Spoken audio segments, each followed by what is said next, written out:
नोंथां मिडियानि मावथि नोंथांमोननो जे दिनै बाहाय national service of science Bodoland university Assam Sahitya Sabha जयै थुनलाइनि गेजेरजों गोरोबलायनाय बिनि सावरायनाय हाबाफारि लादों।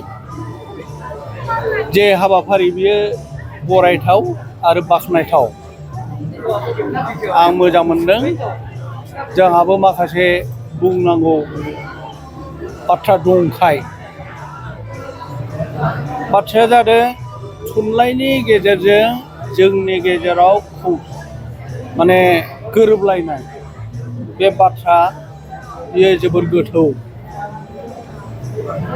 दिनै आङो बुंनो नागिरदों बड'लेण्ड बिश्वबिद्यालया बा मुलुगसालिया 1909 मायथाइयाव गायसनजानानै दिनै बुंनो थाबा बिनि खामानिया 15 बोसोर जाबाय। बड'लेण्ड मुलुगसोलोंसालिनिफ्राय जोंहा गोबां आसा दं, मिजिं दं, आसा फारिनानै दं। मानो होननानै बुङोबा दुलाराय बर' फरायसा आफादनि गेजेरजों दाबिनायनि गेजेरजों बियो 2003 मायथाइनि BTC गोरोबथाजों मोनबोफानाय मोनसे मुलुगसोलोंसालि। बेखायनो जों बर' मानसिफोरनि जे लुबैनाया बारासिन दं आरो बिनि गेजेरजों जोंहा गोबां जौगानाय फैगोन। फरायनायनिफ्राय फारि लानानै खाबु खालानिफ्राय फारि लानानै जोंहा बाहाय गोबां मिजिं दङ। लोगोसे जोंनि हारिनि सिनायथि जारिमिन खालामनांगौ। बर' समाज, बर' धोरोम, बर' जारिमिन, थुनलाइनि जारिमिननि बागैबो जे जारिमिन रनसायनायनि बाथ्रा जोंनि गिदिर गोलाव सरकारफ्रा, पण्डितफ्रा बे बड'लेण्ड इउनिभार्सिटिनि गेजेरजोंनो जोंहा लामा नायनाय दङ। गुवाहाटि मुलुगसोलोंसालिनिफ्राय जेबायदि आसाम बा असमियाफ्रा जेबायदि खाबु मोनदों, जोंबो बे खाबुखौ बहाय लुबैगोन। बेवहाय मोनसे दानानै दोननाय जाखादों बड' स्टाडि सेन्टार बड'लेण्ड मुलुगसोलोंसालियाव।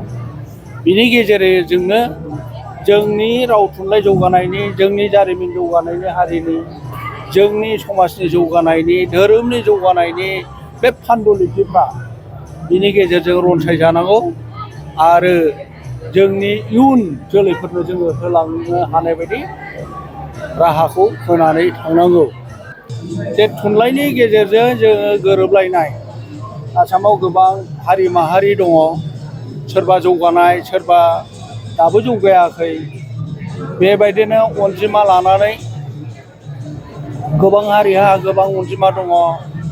जोंनाव गोबां हारिफोरनि गेजेरावनो अनजिमाया बाङाय जालांदों, रावफ्राबो बाङाय जालांदों। बेफोरखौ समानथाय मोनसे समान नोजोरजों नायलायनानै आसाम सरकार, भारत सरकारा जौगानायनि रांखावरि मदद बेफोरखौ नायनानै होनांगौ। बर' हारिनाव दिनै फरायसालिसिम जे थुनलाइनि मोनसे आयदा बर' रावा जाबाय आरो जोंहा 1 to 12 बिजों जाबाय। बे हिसाबै बर' थुनलाइ आफादा दाबो बायदिसिना जेंना जोंहा जोबाखै। बिजाबनिफ्राय फारि लानानै, फोरोंगिरिनिफ्राय फारि लानानै आरो फरायसालिफ्राव मावदांसाफोरखौ लानानै जोंनाव गोबां जेंना दंबावो। बे जेंनाफोरखौबो गोरोबलायनाय, अनलायनाय होननाय जिनिसा समान मोनसे जौगाफारियाव लाबोफानो हायाबा बेवहाय गोरोबलायैनि मोनसे फारागा थाबाय थायो।